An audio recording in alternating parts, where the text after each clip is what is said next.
So we are very excited for our keynote address from Jeanette Manfra, who is the National Protection and Programs Directorate Assistant Secretary for the Office of Cybersecurity and Communications at the United States Department of Homeland Security. Ms. Manfra leads the DHS mission of strengthening the security and resilience of the nation's critical infrastructure. As we heard this morning, with the Internet of Things, everything might be considered critical infrastructure, and has indeed a very large and significant job. Previously, Ms. Manfra served as Acting Deputy Undersecretary for Cybersecurity and Director for Strategy, Policy, and Plans for the NPPD, and also had been Senior Counselor for Cybersecurity to the Secretary of Homeland Security and Director for Critical Infrastructure, Cybersecurity, on the National Security Council at the White House.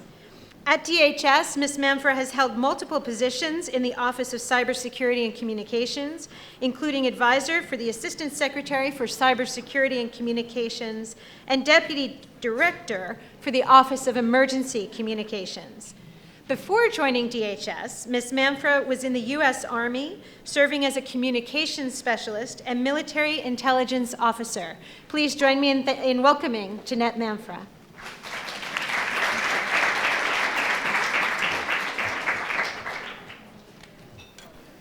Hi, everyone. So I'll let everybody get their coffee. I think talking about fear, that was quite a good panel to follow, and also be in a room full of lawyers. I am not a lawyer, so please don't ask me hard legal questions. I've been in this business long enough, though, to be dangerous with some legal knowledge. So I wanted to actually kind of start from some of the things that the panel was talking about, which is really, it was really just fascinating, hearing sort of the different perspectives. For those of you who are less familiar with what the Department of Homeland Security does in cybersecurity, not immigration, on the cybersecurity, I want to kind of level set what our mission is, what we do, and what we're trying to achieve.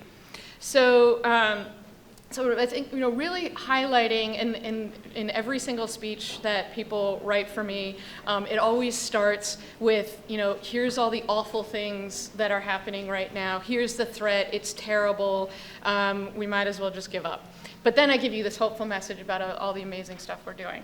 But I'm pretty sure everybody does know what the threat is. So I'm not going to talk too much about it, though I'm going to take questions at the end. So if people do have any questions about what we see about the threat. I do want to focus on a couple of key parts. One that the panel started to highlight towards the end is privacy and security, and I would add another thing around industrial policy. And I've been doing this particular work, cybersecurity in the government at DHS for about 11 years now, and as mentioned, I was in the Army before that. And what I've seen for me personally, I've always seen privacy and security as needing to go hand in hand. We have privacy officials embedded in our organization. We do, public privacy impact assessments of everything that we do. I have people that advise me on, if you take these certain actions, here's either a real or perceived risk that could happen as a part of that. So it's actually very surprising to me, particularly with GDPR and everything that's been going on, to see people start to be like, wait a minute, we can't have both privacy and security. You can have both. That does mean that you have to take a risk management approach and you have to think creatively about how you manage that risk. And the other thing that I've seen that's really coming to the fore for people who maybe haven't been in this space for a really long time, and are sort of new policymakers or others that are starting to try to figure out, how do I balance these different things? I want a country with an industry who's competitive globally in technology. It's done so much for our country. It's done so much for the world. I want to have that. I want to protect the rights of my consumers. I want to protect my citizens. I want to make sure that the government is appropriately using its tools and its capabilities. I want to balance national security security, industrial policy, protection of consumers, protection of citizens. That's a lot to balance. And it's particularly a lot if you don't necessarily understand the intricacies of each one of those. But I do think the important thing is that there's a recognition that we have to talk about all of them. You can't talk about each one of them in a silo. You can't sort of pretend that industrial policy activities is over here. Well, we're just going to go over here and develop some cyber tools, and maybe we'll use them offensively, maybe not, and act as if those things don't interact. Or we're going to develop enterprise security products and capabilities that fly in the face of privacy best practices. So I just wanted to know, I wasn't totally planning on talking about that, but I thought that was a really interesting sort of highlighting in that panel, and something that I would encourage you, because I really believe no matter what your background is, like, this is the future conversation that we need to be having. And everybody needs to understand this. We talk about needing to have educated consumers. We need to have people who understand how the internet works, because it's not an actual like mythical place. There's actual technology and physical things associated with it. The law of physics still apply.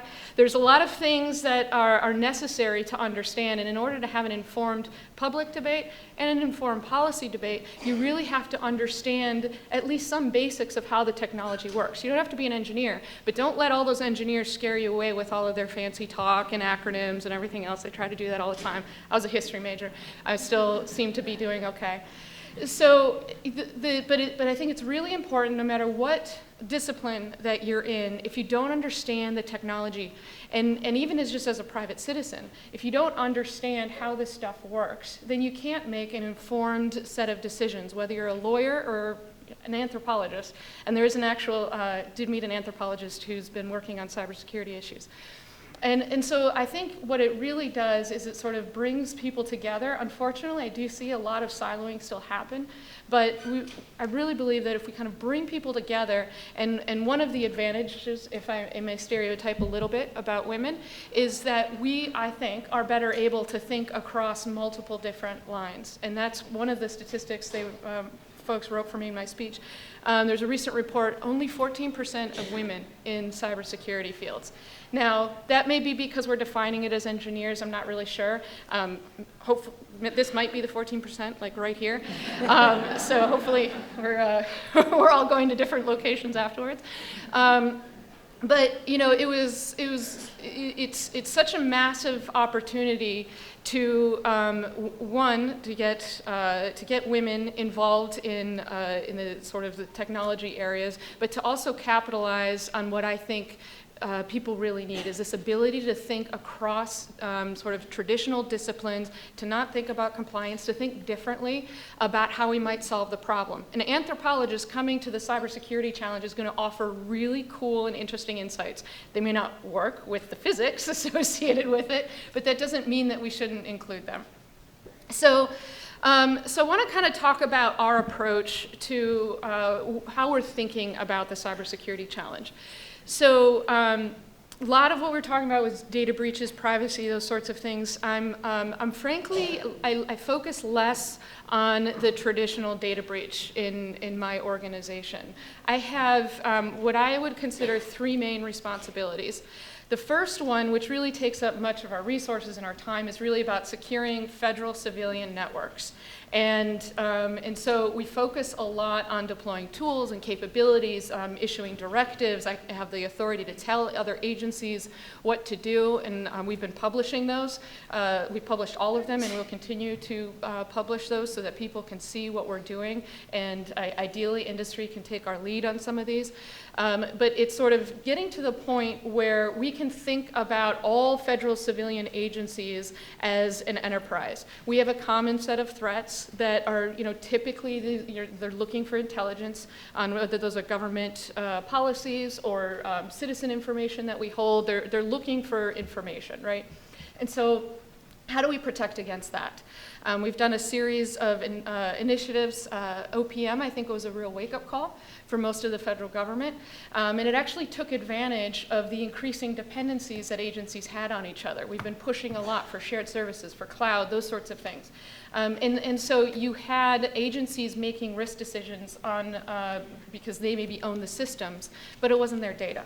So they weren't necessarily making the risk decisions associated with the data that they were holding, just the fact of the type of system. So it's sort of changing the approach, following the model of the NIST cybersecurity framework, looking at what are those functions, what are those data assets that are critical to the functioning of the government, and improving and raising our level of security for those and raising our level of focus on those, like any risk-based organization should do. And the second big chunk that we focused on is on critical infrastructure.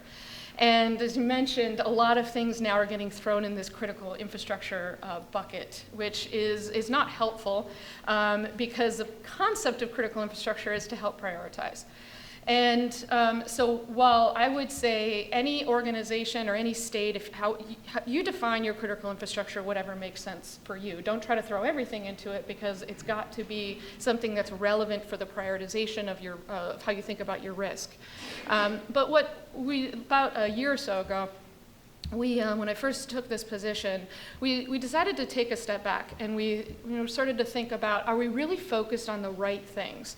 Because what I really care about is the country being able to continue to function and being aware of adversaries who are seeking to undermine those functions. And so whether that's and sometimes it could be undermining our faith in those institutions, which starts to get really complicated because now you're starting to get into influence and other operations that sometimes may use cyber means. And we'll talk about that in a second. So what we thought about is our organization, which is terribly named the National Protection and Programs Directorate. There's a bill in Congress that should change our name to Cybersecurity and Infrastructure Security Agency. Grammatically, there should only be one security, but you tell Congress that. And so hopefully we'll get that passed and we'll be the Cyber and Infrastructure Security Agency. And but what we sort of realize is the unique value that we play, because we have all sorts of authorities to have conversations with industry, to share information, to protect information that's very unique. But we felt that we had lost a little bit of focus on what the ultimate goal was. We had a lot of great relationships with individual entities. We had lists of assets where, if somebody disrupted them, you'd have catastrophic consequences, whether physical or cyber. But we didn't really feel like we were actually making progress on reducing risk to the country. There's a lot of reasons why that is. But I believe it fundamentally is because we didn't have a common understanding as what are critical functions to the United States. And it's kind of obvious when you sort of say it and talk about it, but it's not really it's not something that has ever been done. And so some of the industries, and we've been learning from the banks and a few others, we've been going through this process. We've been having this sort of conversation about information sharing. They say, you don't give us anything that's useful. I say, I don't know what's useful. Tell me what's useful. And they're like, well, it's not that. And so we just sort of kind of continue to go in this cycle. And we finally got to this point and said, well, what is it you're trying to defend against? And started to get to a clarification of this is what the industry performs that is crucial to the survival of that industry. And what they're doing, and when you're talking about traditional critical infrastructure, they're doing it on behalf of citizens, residents, travelers, and in many cases they're doing it globally. Our banks clear trillions of dollars every day on behalf of the global market. That's a function that an adversary may want to be in a position to disrupt, and it's also a function that we probably want to be in a position to protect. And that's not exclusively the banks, and it's not exclusively the government. And I think one of the things that really challenges people in government is that this is the first sort of national security space where we're not on the front lines. We don't have perfect information. Not that we ever have perfect information, but we will never have, because we're not the ones that are sort of on the front lines of attack. It's largely the private sector, in some cases, some federal agencies, and state and locals. And it's also very international. So we have to change the way we think about it. So by going through this process of what we're calling national critical functions and defining them with industry, we can start to have a conversation about, well, what does it mean? Who's actually involved in processing those high-value payments? Who's involved in ensuring that raw water is potable? Who's involved in ensuring that our electric grid is resilient? Who's involved in ensuring the integrity of our elections?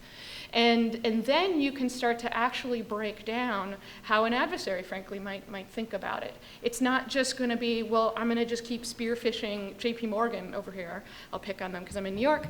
And JP Morgan's got some pretty phenomenal protections against spearfishing. And they're going to look for soft targets. They're going to look for other ways. Well, if my goal is to undermine confidence in financial markets, how would I do that? What are the different ways to do that? So we have to think that way too, and we have to think, and we call it collective defense. It's not, information sharing is a part of it, it's an important part of it, but it's more than that. It's about, do we have a shared understanding of what these functions are? Do we have a shared understanding of how somebody might disrupt those, whether that's actually taking the system offline or sort of having some reason to doubt the integrity of the data or some perception that something happening, sort of thinking through these different scenarios. And then thinking about dependencies. How is the financial sector dependent upon what the IT sector provides? How are they dependent upon what our internet service providers are doing? And who's actually doing it? And physically, where is this happening? And then you can start to get beyond some of the, I believe, some of the silos that we had before that were very industry specific, or it was industry versus government. And we can start to think, how do we collectively figure out how to prevent something from happening to those functions? Then, in knowing that we're not going to be able to prevent everything, at the same time, we need to be putting indicators and warnings into the system. So how do I instrument my capabilities that I have to collect data? How does the intelligence community better instrument what they have to alert and warn?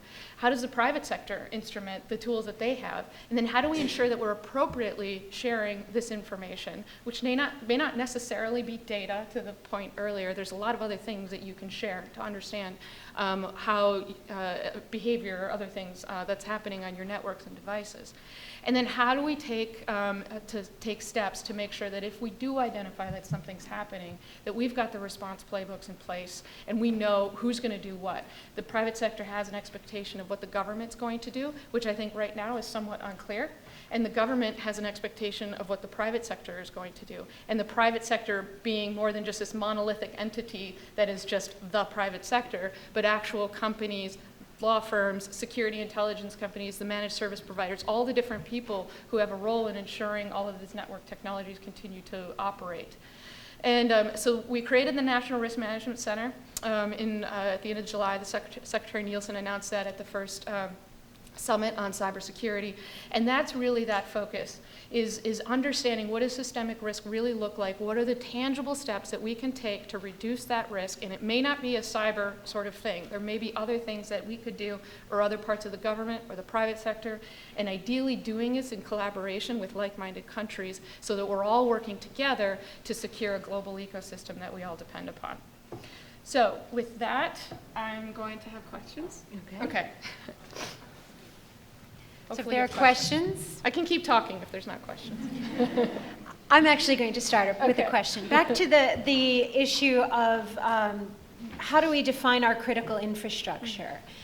And one of the concerns, as we discussed this morning, is as we are increasingly connected with third parties and in our homes, in our environment, everything may touch upon critical infrastructure. So for example, we'll understand that the energy grid is critical infrastructure, but if they're relying on a vendor or an advisor or someone else who would be outside the realm of critical infrastructure and may not have the same compliance or diligence, right. How far are we bringing this? How many hops? Yeah. So I think that's why we wanted to do the functions approach, because what I believe is that everybody is managing their own risk to the best of their ability, given the information that they have. But that means they're managing their own risk. They're not necessarily managing the risk to the nation, nor is it their job to manage the risk to the nation. I think that's our job, but we have to do that together. And so that's where you have to, if you take this functions-based approach, and many businesses already have pretty, at least more sophisticated ones, have pretty good continuity plans in place, for example. Or they've been working through the cybersecurity framework. And so that's kind of where we start, is if I say, processing high-value payments in the financial sector is critical. Like, let's map that out in terms of who's actually responsible for it. It's more than just, sort of a few big banks, but it's also a finite number. I think a lot of people, back to the fear-mongering point, there's bazillions of devices that are connected, and everything is at risk, and I don't think that's true, at least currently. It may in the future if we don't sort of take actions, but much of what I would consider kind of this traditional critical infrastructure already takes a lot of steps to ensure that the connectivity, at least the large ones, sometimes when you start to go into the smaller and the medium-sized, the less resource ones, you do start to find some challenges there where they're taking advantage of technology to deal with either workforce or resource shortages. But for most of them, you do see that they have a fairly well for their own business. What's missing is sort of that broader look, and particularly when you talk about more and more IP-enabled capabilities, more and more devices that are connected, are we creating an indefensible environment? I think we could be heading down that path. I also believe that we can avoid that by working through, whether those are standards bodies that currently exist, international bodies, or creating new ones. I think we should be open to, we don't have to be slaves to the protocols that are currently in existence. But the fact is that the internet was engineered for transparency, interoperability, and those are all wonderful things. It wasn't engineered for security. So are there things that maybe we could be doing as we make these big leaps in technology as an international community to sort of maybe better balance? Because right now it's kind of all on the user, and we just hope and pray that they don't click on the link. And it's really not like a good strategy. And blaming them is also not a good strategy. So that's sort of. But I also think like Internet of Things, you can overdo it a little bit by saying everything is connected. I mean, some things are traditional counterintelligence threat. Like, yeah, please don't like plug in that like crappy, USB charger that you bought at the gas station into your work computer. Like, probably not a good idea. It's also not going to take down the grid. But it's still, having consumers that are a little bit more knowledgeable. I think standards for IoT devices, ideally driven by industry, is a good idea, and we've been talking a lot. We've talked with Underwriter Laboratory, so if you buy a consumer electronic device, it's got a little seal on there that gives you a little warm and fuzzy that somebody's tested it and the microwave's not going to blow up in your face, and if it does, somebody's going to be held accountable for it. How do we do that for other devices that may not, if it's a pacemaker, I consider that a little bit different than something like a cyber-enabled refrigerator, but I do think you have to kind of tackle both. Hi. So full disclosure, my background is technology and business, but I think the problem really needs a history major. Listening to you talk, you use the word collaborate and collective, you use it a lot. How do you get all these people to talk to each other? Because it sounds like that's a really critical part of what needs to be done. What are your tips as a history major? A lot of beer. Or whiskey, whatever you're... Yeah, I think I've spent a lot of time. I've learned a lot, even though I've spent my entire career in government. I've learned a lot about industry and how they operate. Each of them sort of have their own politics. There's competitive pressures. I think one thing that is not well understood is how many of these major industries have sort of overcome natural competitive sort of urges to collaborate with each other. Because a lot of times what we say is, frankly, if I'd almost prefer if one of the most important things actually is them working with each other. It's also nice if they're working with me, but if I had to pick, I'd almost rather focus on working with each other, because you need to understand the risk to your industry, and if you're sharing information and you're able to overcome sort of your traditional competitive issues whatever that may be. If you're a cybersecurity company, you're obviously, you've historically at least been competing on information, on indicators of compromise, those sorts of things. We said, let's not compete on those. Compete on how you deliver the intelligence associated with those. But let's try not to compete on information. The government shouldn't be competing on information in our sense of, withholding it for classified purposes, except in rare cases. So it's been a really long time. It's again the focus less on specific assets and more on the functions that we are all together have an interest, whether that's an economic interest or a security interest in protecting. I think does help people get beyond that. But I'll tell you, even just I've said all these things, right? But then saying, okay, well now I want you and your vendors in a room with me, the government, talking about that. That's a really hard thing for people to do. But you got to keep pushing, and that's I still think this sort of focusing on what functions are we trying to protect versus a specific company, it helps. But yeah, it takes a lot of work. So yeah, my question is quite similar actually. It was, what is the incentive for these companies to share the information, and once they do, what can they expect as a feedback, if there is kind of feedback, after they have collaborated with you? So yeah. What's the trade-off, let's say, for a private company to engage in this discussion? Well, in a lot of cases, I have to operate like a private company. I have to deliver value. I have no regulatory enforcement. I mean, the federal agencies, I have some sort of authorities to tell them to do certain things, but I have to provide them value. And sometimes the value is, if something were to happen to them, they feel that there's value in them saying, well, I did everything I could. I worked with the Department of Homeland Security. I did everything we could. There's not necessarily a standard of care that exists right now. So, these are sort of some indicators. I hope it's more than that. We have, while we've been increasingly putting out much more public alerts around, here's what we see the Russians doing, here's what we see other APTs are doing, which I've heard for years is very helpful to them. So we've been trying to be responsive for that. We actually have a whole nother set of way that we share information that is not public. It's not classified, but it's not public. It's a sharing system called Traffic Light Protocol. Those of you in the cybersecurity community are probably familiar with. It's now a global information sharing standard where you can say, okay, this is TLP red. It's completely trust-based. There's really no way to enforce this. But I'm trusting that if I give you something TLP red, you're not going to share it with anybody else. If it's TLP amber, then there's sort of a different set of sharing. So we've created this kind of very trust-based. It's been in existence for some time, and in only 1 or 2 cases have I seen somebody actually not follow the model.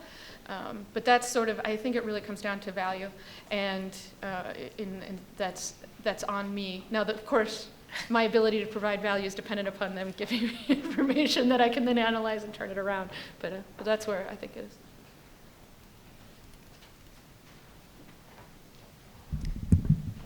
Hi, my name is Connor. I'm a software engineer with a background in security.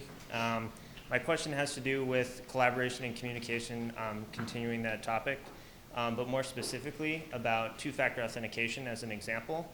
A lot of best practices in the security industry have been known for decades or more, but in many parts of the government are not implemented. There was a recent story about the .gov registrar finally requiring 2FA rollout. But there's also been initiatives like login.gov that's been around for over 2 years. So in your view, what specific things can be done in order to get parts of the government that aren't following well-established best practice to actually implement those? Yeah. So this is one of the hardest things is, we talk about all these complex things, but the reality is we've done thousands of assessments of federal agencies, critical infrastructure, international companies, and we continue to find the same basic problems. Misconfigured systems, unsupported operating systems, clear text passwords, poor patch management processes. These are not unknown things that people should be, lack of two-factor authentication. These are things that have been repeatedly said over and over and over again. These are the things you need to do. So what I've done is using the authority I have, it's called a binding operational directive. It's a statutory authority where I can tell agencies you need to do X, Y, or Z. Many of these that I've issued them, they were actually required to do these under policy, but we had no way to independently measure that they were doing it, so it was self-reporting. Shocker, they weren't exactly reporting what the truth was. Probably because they didn't actually have the information, not because they were knowingly lying, but they just didn't have the tools to know how in or out of compliance they were, or they didn't have the resources to take on some of these activities. And I think a lot of people in industry struggle with the same things. So what we focused on, the very first directive we issued was actually on patch management. And this, if some of you may recall, Heartbleed, it was a while ago, and it was fairly bad vulnerability, but we had no really good way of understanding what our exposure was as a federal government. And so we were going through these data calls with all the agencies looking up phone numbers, trying to call, can you go? And then they're trying to figure it out. And we just had no way to know. And I mean, that's a completely unsatisfactory way to be able to defend against sophisticated adversaries. And so we started a program which is it's very low cost. We call it cyber hygiene scanning. And all we're doing every night, it started with, we just did some agreements with all the agencies. They give us their IP ranges, we're scanning all their external facing connections, and we give them a note once a week saying, here's your known vulnerabilities. And with the first directive, we decided that we weren't seeing a lot of progress in closing critical vulnerabilities, which for those of you who don't know, that's like it's a scoring system, and it's kind of like the worst of the worst. We weren't seeing those being patched in a reasonable amount of time. And so we said, I think it's just a sort of a focused problem. So we issued the directive, but we also had the tool to measure it independently. And so we said, you need to patch critical vulnerabilities within 30 days. And within the first 30 days, the total number of critical vulnerabilities went down to just a few that were somewhat difficult to patch. We worked with them on that. But we've kept that directive in place for 3 years now. And it sort of continuously scans, and it's a very simple, behavior modification is every week they get a report with their vulnerabilities. If they don't close it within the time frame, we increase the reporting to 3 days, and then if they continue to not close it, then we start to escalate it to the deputy secretary. And now our average time to patch across the entire 99 agencies, if you didn't know how many civilian agencies there are, 99. Averages between like 20 and 24 days. And it cost me, just a couple $1 million. And this program actually now scales. I have critical infrastructure, I have election communities, I've got, we're scanning something, 38 million IPs, I think, that people voluntarily participate in. And all we're doing is providing a report saying, here's your known vulnerabilities that you haven't patched. And so it's those simple things. We did another one on DMARC, which is to try to stop spoofing of government emails. And now we're leading industry in our adoption of a known technique that is not, it's not easy to implement, but it's not incredibly complicated. Today is actually our year mark when we asked everybody to be compliant. And now we're seeing industry sort of follow. So there's a lot of things like that. But I think that you have to have somebody who has the authority. I think we have the authority, whether that's the authority in my directive or the authority of the bully pulpit, that people will sort of say, well, this is what the department's doing. But you have to also have the ability to independently measure, and you have to focus. If I ask them to do everything, it's too much. They don't have the resources to do it. So whether that's getting rid of weak ciphers, which is also a directive that we have, moving everything, all of our citizen-facing websites to have HTTPS, those are all very tangible things. And again, you can see all these at cyber.dhs.gov. And so that's what we're thinking about is what are those other things? What are other recommendations that groups out there have already come up with, and we just need to sort of push people to do it. So final question. One of the things that I've seen significantly impacting critical infrastructure is the amount of responsibility that is left to municipalities, state and local governments, who don't have the same bully pulpit perhaps, don't have the same expertise, don't have the same awareness of even knowing who's in charge. However, it's critical issues of election systems, water, electric, all of those things. How can we bring the success that you've had and what you were just describing, those kinds of programs, to state and local municipalities? That's a really good question. I think if you ask most governors, they would say their biggest worry is cybersecurity.